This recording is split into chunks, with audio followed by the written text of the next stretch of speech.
The sound of my mother's hand hitting my face echoed through the funeral home, louder than any prayer we'd said for my father. I'm Deanna, and until that moment I thought I knew exactly why I was the family disappointment. 28 years old, working myself to death as a medical resident while my younger brother Wyatt carried on the family legacy at my father Vernon's insurance firm. My mother Colette had made it clear for years that I'd chosen strangers over family, medicine over money, independence over duty. But 20 minutes later, when the funeral director mentioned poison in my father's autopsy report, I watched my mother transform from grieving widow to prime suspect, and suddenly that slap across my face became the least shocking thing that happened at my father's wake. The morning had started like any other terrible day in what had been the worst week of my life.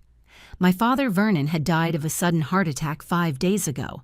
54 years old, never smoked, ran 3 miles every morning, and dropped dead in his home office with his coffee still warm on the desk.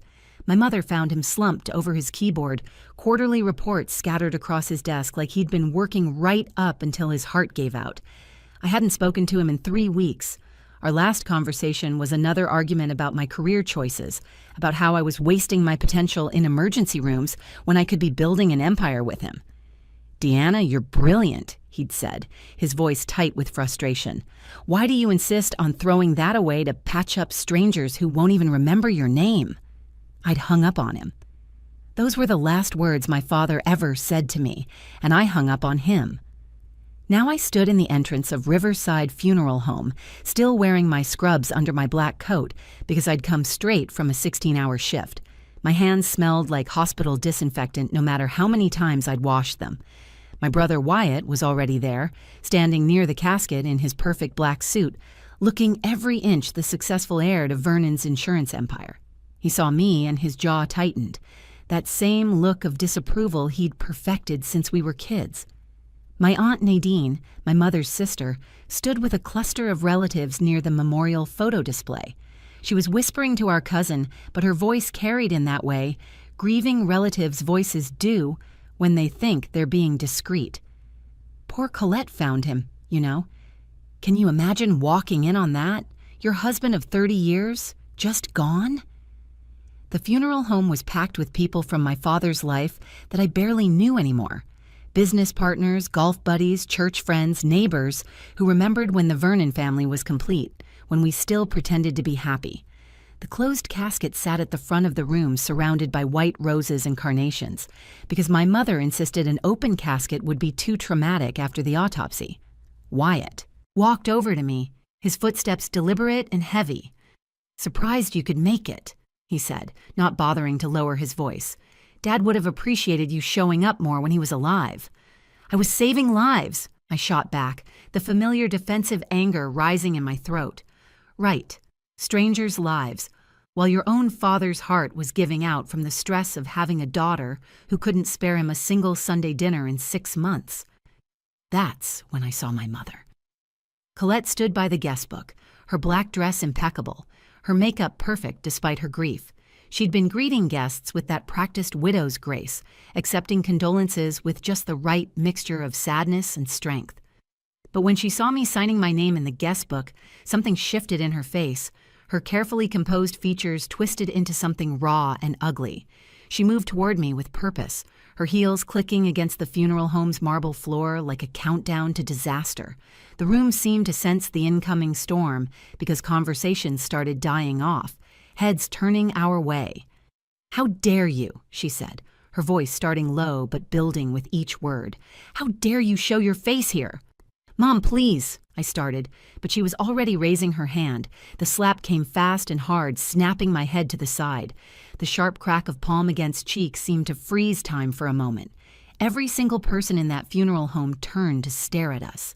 My cheek burned, and I could already feel the heat spreading across my face, knew there would be a perfect red handprint there for everyone to see. "You killed him with stress," my mother screamed, her composure completely shattered now. "All those fights about your career, disappointing him every single day. You killed your father, Deanna. You killed him just as surely as if you'd stopped his heart with your own hands." The room was silent except for my mother's ragged breathing. My hand went to my burning cheek, and I looked around at the faces of my family, my father's friends, waiting for someone, anyone, to step in. Instead, I saw nodding heads. I saw agreement. I saw a verdict delivered and accepted. And that was just the beginning of the worst hour of my life. The sting on my cheek was nothing compared to the weight of 60 pairs of eyes judging me in that funeral home. I stood there, hand still pressed to my face, trying to process how I'd become the villain at my own father's wake. Let me take you back to 3 hours earlier when I'd gotten the call to come to Riverside Funeral Home. I'd been in the middle of stitching up a teenager who'd crashed his skateboard, my hands steady despite running on 2 hours of sleep. The ICU had been slammed all week, and I'd volunteered for extra shifts because staying busy meant not thinking about the last conversation with my father.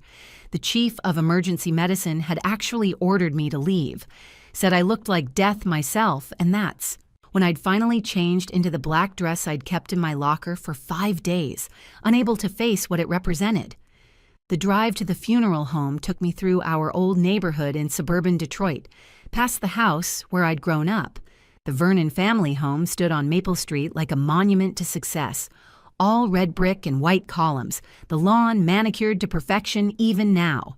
My father had built his insurance empire from nothing, starting with a single office above a pizza shop and growing it into Vernon Insurance Group, 12 offices across Michigan, 300 employees who all knew his name. Vernon was supposed to be immortal. That's how it felt growing up. He was the man who never missed a day of work, who did 200 push-ups every morning, who ate salmon and quinoa before it was trendy, because he'd read some study about heart health.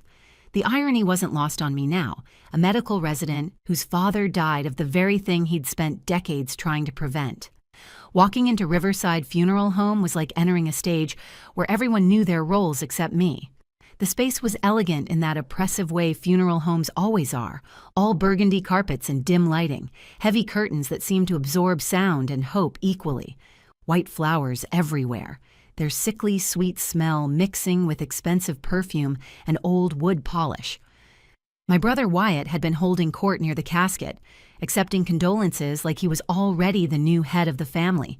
At 25, he looked exactly like our father had in the photos from his early business days. Same strong jaw, same calculating eyes, same way of shaking hands that made you feel like you were entering a contract. Wyatt had joined Vernon Insurance straight out of college. No rebellion, no questions, just stepped right into the path our father had laid out for him. Vernon was so proud of that boy, I heard someone say, following in his footsteps perfectly. The company's in good hands. My mother Colette moved through the crowd like a professional widow, which sounds cruel, but that's exactly what it looked like. Every gesture practiced, every tear perfectly timed. She'd married my father when she was 22, straight out of college with a degree in art history she'd never used. For 30 years, she'd been Mrs. Vernon, the perfect corporate wife, hosting dinner parties that sealed deals, remembering every client's spouse's name, playing golf at the country club with the other wives while their husbands built empires. Colette's being so strong, Aunt Nadine kept telling people. She found him, Wednesday morning, made his breakfast as usual, and when he didn't come down, she went to check on him. There he was in his study, slumped over his desk. She tried CPR, but it was too late. The closed casket dominated the front of the room, polished mahogany that caught the light from the crystal chandelier above. The funeral director, Mr. Hendricks, a tall man with gray hair and permanently sympathetic expression, had suggested an open casket initially. But Colette had refused, said she wanted people to remember Vernon as he was in life, not touched up by morticians. The autopsy had been mandatory given his age and sudden death. Just routine, everyone said. Natural causes, everyone assumed. Above the casket hung a portrait of my father from last year's company Christmas party. He was smiling, wearing the red tie I'd given him for his birthday, the one he'd said was too flashy but wore anyway. He looked healthy, successful, alive. Nothing like a man whose heart was about to give out. The relatives clustered in familiar patterns. My father's business partners stood in one corner, discussing the future of Vernon Insurance in hushed tones that weren't quite hushed enough. "Wyatt's ready," one said. Vernon made sure of that. My mother's family occupied another section, a sea of black dresses and careful makeup. They kept glancing at me with those looks that said they knew something, had been discussing something, had reached some conclusion about me before I'd even arrived. That's when I'd made the mistake of signing the guest book, thinking I could slip in quietly, pay my respects, and leave before anyone noticed. But Colette had been watching for me, waiting for me, and the moment my pen touched that paper, she'd started her march across the room. Now, in the aftermath of that slap, the entire careful orchestration of the wake had stopped. The professional widow was gone, replaced by something raw and dangerous. My cheek throbbed as I stood there, watching my mother's chest heave with rage, her perfect makeup starting to crack. "Mrs. Vernon," someone whispered, "perhaps we should step outside." But my mother wasn't done. She had an audience now, and 30 years of resentment was about to pour out in front of everyone who'd ever mattered to my father. "You killed him with stress," my mother repeated, louder this time, making sure every person in that funeral home heard her accusation. 3 heart medications, Deanna. 3. Your father was on 3 different pills just to keep his blood pressure stable. And do you know when that started? Right after you rejected the partnership position he created specifically for you. The crowd around us seemed to press closer, feeding off the drama like vultures circling a dying animal. I opened my mouth to defend myself, but Colette wasn't finished. "Every Sunday dinner you missed was another pill added to his prescription. Every phone call you ignored was another night he couldn't sleep. He used to sit in his study at 2 a.m, staring at your medical school graduation photo, wondering where he went wrong as a father." "That's not fair," I managed to say, my voice barely above a whisper. "Fair?" Wyatt stepped forward, positioning himself next to our mother like they'd rehearsed this ambush. "You want to talk about fair? Dad built an empire for us, for you especially since you were the oldest, and you threw it back in his face to go play hero in emergency rooms." The room was completely silent now, except for the soft classical music playing from hidden speakers, a grotesque soundtrack to my public humiliation. I recognized faces in the crowd, people who'd watched me grow up, who'd attended my high school graduation, who'd congratulated my parents when I got into medical school. Now they all stared at me like I was a murderer. "She's right, Deanna," Wyatt continued, his voice gaining confidence from the murmuring approval around us. "Dad would be alive if you weren't such a burden. After you refused to join the company, his blood pressure medication doubled. Dr. Morrison told him it was stress-related, told him he needed to eliminate sources of tension from his life." "And we all know what the biggest source of tension was," Aunt Nadine added, stepping into the circle that had formed around me. Her voice carried that false sympathy that made it even crueler. "Vernon used to call me crying about you, Deanna, a grown man, crying because his daughter chose strangers over family. He said his chest would get tight just thinking about how he'd failed to raise you right." I felt my legs trembling, my vision starting to blur with tears I refused to let fall. Around the room, heads nodded in agreement. I heard whispers of "poor Vernon" and "ungrateful daughter" rippling through the crowd like poison spreading through water. "Do you know what he said to me last week?" Colette's voice cracked, and for the first time I saw real tears streaming down her face, cutting tracks through her foundation. "He said he felt like he'd already lost a daughter, that you might as well be dead to him for all the care you showed." That hit me like another slap, harder than the physical one. My father had said I was dead to him, the man who'd taught me to ride a bike, who'd stayed up all night helping me with calculus homework, who'd driven 6 hours to surprise me at my white coat ceremony. "Mom, please, not here," I begged, looking around at the audience we'd attracted. Mr. Hendricks, the funeral director, was hovering at the edge of the crowd, clearly unsure whether to intervene. "No, let her say it," Wyatt said, his voice cold. "Someone needs to. Dad spent the last 3 years of his life worrying himself sick over you. Every time you missed a family event for work, every time you canceled lunch plans, every time you sent his calls to voicemail, it was another crack in his heart." "I was saving lives," I said, the familiar defense sounding hollow even to my own ears. "Were you?" Colette laughed, but it was bitter, ugly. "Were you really saving lives, or were you just running away from the life that was already here, waiting for you? Your father offered you everything, A position in the company, financial security, a chance to work alongside your family. But that wasn't good enough for Dr. Deanna, was it? The crowd pressed closer, and I felt like I was suffocating. The smell of funeral flowers became overwhelming, that sickly sweet scent of death and formality. I could see my father's portrait above the casket, his eyes seeming to stare down at me with disappointment. His last physical showed arterial damage, Wyatt announced to the room like he was presenting evidence in court. The doctor said it was consistent with chronic stress. Chronic, Deanna, years of it. And what's been the constant source of stress in Dad's life for the past 5 years? His daughter, who thought she was too good for the family business. That's enough, I said, but my voice was weak, defeated. Is it?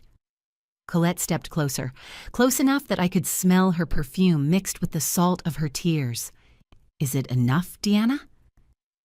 Because your father is lying in that casket, dead at 54, and you're standing here alive, still justifying the choices that killed him.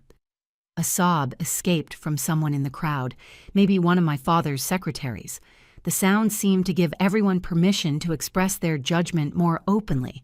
I heard someone say, Vernon deserved better.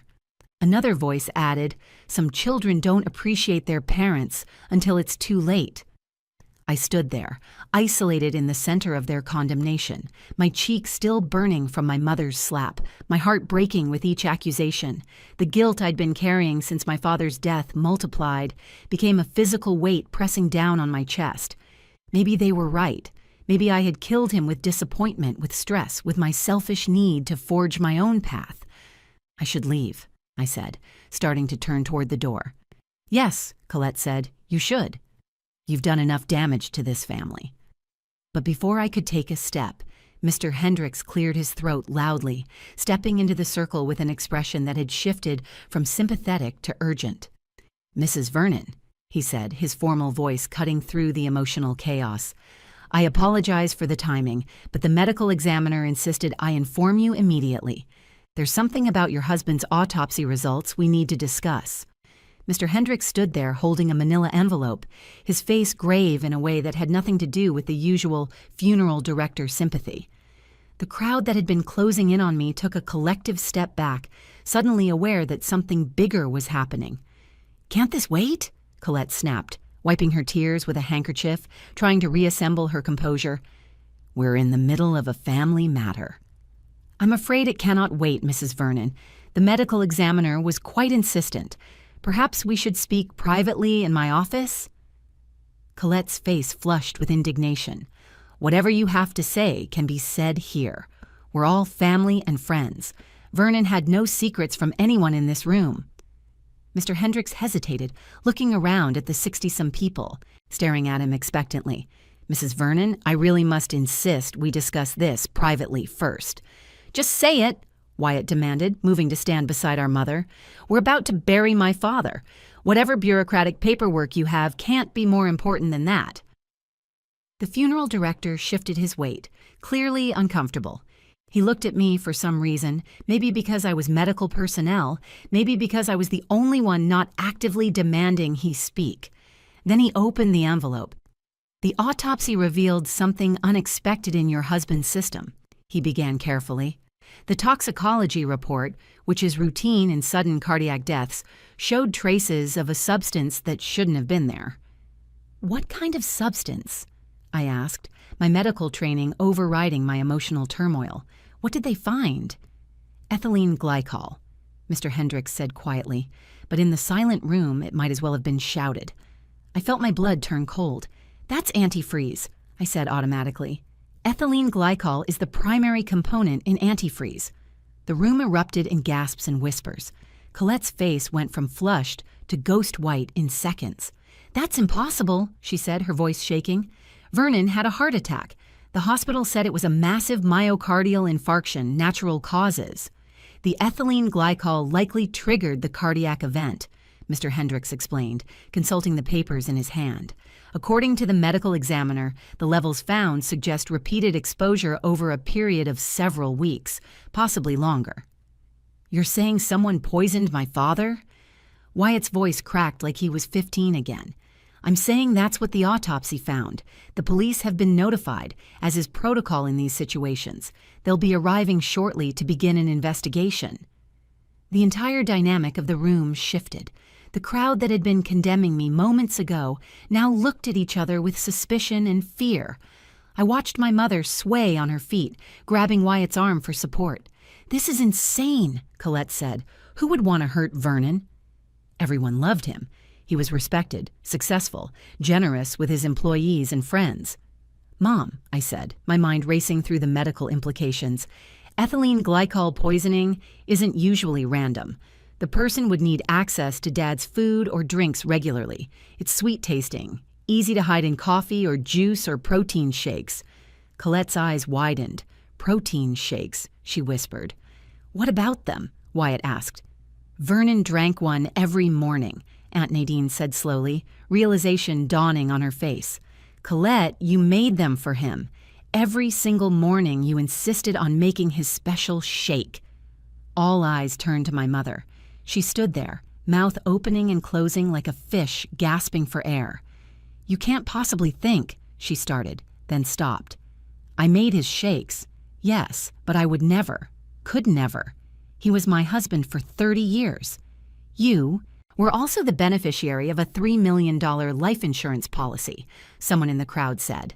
I couldn't see who, but the words hung in the air like an accusation. "That's standard," Colette protested. "Every successful businessman has life insurance. Vernon insisted on it." "But you increased it just last month," Aunt Nadine said, stepping away from her sister. "You told me Vernon had finally agreed to bump up the coverage, said it was for estate planning." Wyatt was staring at our mother now, his face a mixture of confusion and growing horror. "Mom, Dad mentioned his shakes tasted different recently. He complained about it at the office. You said you'd change the brand to something healthier." "I did change the brand." Colette's voice was rising, panic evident. "It was a new organic blend from the health food store. Better ingredients, more vitamins." "Where did you buy it?" I asked, my investigative instincts as a doctor taking over. "Do you have receipts?" "The container? I threw it out when it was empty. Last week. The trash has already been collected." "How convenient," I thought but didn't say. The crowd was murmuring now, people backing away from Colette like poison might be contagious. "Mrs. Vernon," Mr. Hendricks said, "the police will want to speak with you when they arrive. They'll have questions about your husband's routines, his diet, who had access to your home." "This is insane," Wyatt said, but his voice lacked conviction now. "Mom, tell them this is crazy. Tell them you didn't do this." Colette looked around the room wildly, at all the faces that had been offering her condolences moments ago now staring at her with suspicion. Her carefully constructed image of the grieving widow was crumbling. "There has to be an explanation," she said desperately. "Someone else must have done this. Vernon had enemies, business rivals, maybe someone at the company who wanted him gone." "Mom," I said quietly, "whoever did this had intimate access to Dad's daily routine. This wasn't a business rival sneaking into our house every morning to poison his breakfast." The sound of sirens in the distance cut through the room. Police sirens getting closer. Mr. Hendricks looked relieved that his part in this drama would soon be over. Colette grabbed my arm suddenly, her nails digging in through my sleeve. "Deanna, you're a doctor. Tell them this is wrong. Tell them the tests must be mistaken." I looked at my mother. Really looked at her.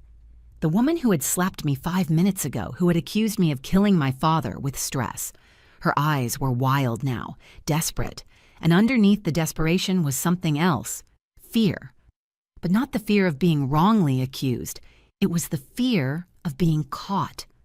The police sirens stopped outside, and through the funeral home's tall windows, we could see red and blue lights painting the walls. Colette's grip on my arm tightened until I could feel her nails through my sleeve, each one like a tiny knife point of desperation. "You all think I killed my husband?" she said, her voice rising to a near shriek. She spun around, addressing the entire room. 30 years of marriage, 30 years of supporting him, raising his children, hosting his business dinners. And you think I'm a murderer? 2 uniformed officers entered, followed by a detective in a gray suit. The detective surveyed the scene, taking in the crowd, the casket, and Colette at the center of it all. "Which one of you is Mrs. Vernon?" the detective asked, though it was clear he already knew. "Before you say another word," Colette said, her voice suddenly steady, "you should know the truth about my husband.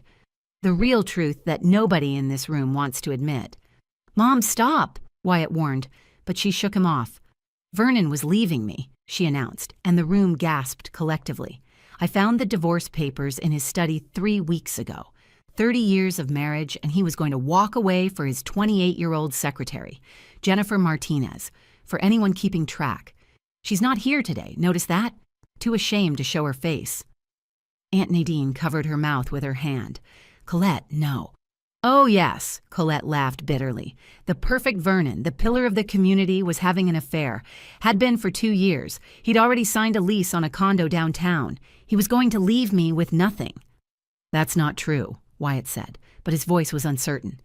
"Dad would never—" "Your father was a lot of things you didn't know about," Colette said. She turned to me. "Including being ready to destroy his own son." "What are you talking about?" I asked, though something cold was settling in my stomach. "Tell her, Wyatt, tell your sister what you've been doing at the company." Wyatt's face went pale. "Mom, please." "He's been stealing," Colette announced to the room, "embezzling from Vernon Insurance Group, $200,000 over 2 years. Creative accounting, fake vendors, inflated expense reports. Your father found out last month." The crowd erupted in shocked whispers. Wyatt looked like he might collapse. "Vernon was going to press charges," Colette continued, her voice getting stronger, feeding off the chaos. "Against his own son. He said Wyatt needed to learn consequences, that jail time would build character. Can you imagine? Sending your own child to prison?" "So you killed him?" I asked, the pieces falling into place with horrible clarity. Colette's eyes locked on mine. "I was trying to save our family. Without Vernon's reputation, we'd have nothing. If he divorced me and prosecuted Wyatt, everything would be destroyed. The company would fail. The family name would be ruined." "You poisoned him to protect Wyatt?" The detective stepped forward, pulling out a recorder. "Mrs. Vernon, I need to advise you of your rights." "I didn't mean to kill him," Colette shouted, and the room went completely silent. "I only wanted to make him sick. Just sick enough that he'd need me again, that he'd remember who had stood by him all these years. The doses were tiny, measured carefully. It was supposed to be manageable." "Mom, stop talking," Wyatt begged, tears streaming down his face. But Colette couldn't stop now. The truth was pouring out like poison from a wound. "Every morning I put just a little in his protein shake, just enough to make him weak, to make him dependent. I researched it online, used the computer at the library so it couldn't be traced. Ethylene glycol in small doses causes confusion, weakness, makes someone need care. I thought if he needed me to take care of him, he'd forget about Jennifer, forget about the divorce." "You researched how to poison our father?" I couldn't believe what I was hearing. "I researched how to save our family," Colette screamed. "Do you know what it's like to give someone 30 years of your life and have them throw you away like garbage? To find out your husband is planning a future that doesn't include you? To know your son is going to prison because his father cares more about principles than family?" "So you killed him," the detective said flatly. "You slowly poisoned your husband to death."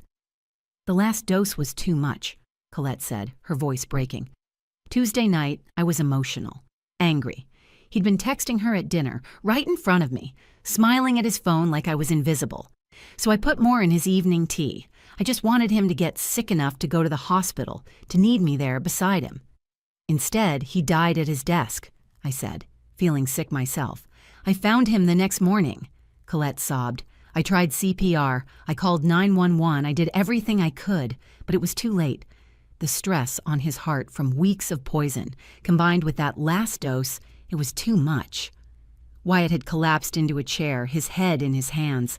The crowd of mourners had pressed themselves against the walls, as far from Colette as they could get while still being in the room. "You let everyone blame me," I said, my voice hollow.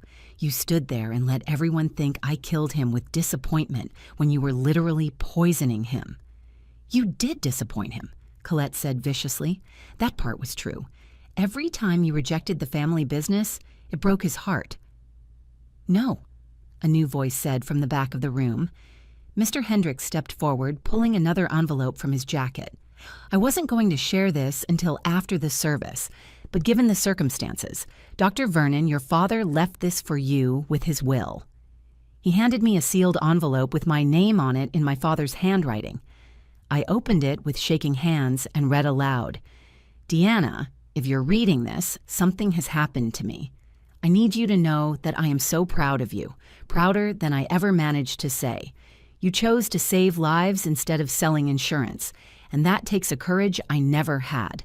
I've been planning to tell you in person, but I'm a coward who keeps putting it off. I'm setting up a fund for a free clinic in your name. It's my way of saying I was wrong. You didn't disappoint me, sweetheart. You inspired me. All my love, Dad. The letter fell from my numb fingers. Colette stared at it like it was a snake. He was proud of me, I whispered. He was proud of me, and you killed him. The detective nodded to the officers. Colette Vernon, you're under arrest for the murder of Vernon Matthews. You have the right to remain silent. As they handcuffed my mother, she looked at Wyatt one last time. I did it for you, she said. Everything was for you. But Wyatt couldn't even look at her. None of us could. The funeral home emptied quickly after the police took my mother away in handcuffs. The same people who had been ready to condemn me an hour ago now couldn't look me in the eye as they filed past, mumbling apologies or saying nothing at all. The wake for my father had turned into a crime scene, yellow tape blocking off the refreshment table where investigators were collecting the coffee and tea for testing. Wyatt and I sat alone in the front row, staring at our father's casket. Neither of us had spoken for 20 minutes. Finally, he broke the silence. I'm going to turn myself in, he said, his voice raw, for the embezzlement. Dad was right. I need to face the consequences. How much did you really take? I asked. $212,000. Started small, just a few thousand here and there, to cover gambling debts. Then it became easier, and I couldn't stop. Dad found out 3 weeks ago when he was reviewing quarterly reports. The disappointment in his eyes was worse than any anger would have been. I thought about all those family dinners where Wyatt was praised as the golden child, the one following in Dad's footsteps, while I was the black sheep who abandoned the family business. The irony was suffocating. Mom knew? I asked. She found out the same day Dad did. He told her he was filing charges, that I needed to learn accountability. That's when she started the poisoning. God, Deanna, she killed him for me. Our father is dead because I'm a thief and she's a murderer. 3 months later, I stood in a courtroom as my mother was sentenced to 15 years in prison for voluntary manslaughter. She'd pleaded guilty to avoid a trial, her lawyer arguing that it was a crime of passion, that she'd never intended to kill Vernon. The judge didn't buy it. Premeditation is premeditation. Whether you research poison at the library or buy a gun, Wyatt got 18 months in minimum security for embezzlement and agreed to pay full restitution. The company survived, barely, with Vernon's business partner taking over operations. The scandal made headlines for weeks. Insurance executive poisoned by wife to protect embezzling son. Our family became a cautionary tale about greed, secrets, and the poison that runs deeper than anything you can put in a protein shake. I inherited everything. Dad had changed his will 2 weeks before he died, leaving me the house, his personal assets, and a letter explaining that he'd removed Wyatt after discovering the theft. The letter also included plans for the Deanna Vernon Free Clinic, which he'd been secretly developing with his lawyer. $2 million set aside to serve the uninsured in Detroit's poorest neighborhoods. The clinic opened 6 months after his death. I took a leave from my residency to get it running, hiring doctors who believed in the mission, nurses who understood that healing was about more than medicine. On opening day, I hung my father's portrait in the waiting room, the one from the Christmas party where he wore my red tie.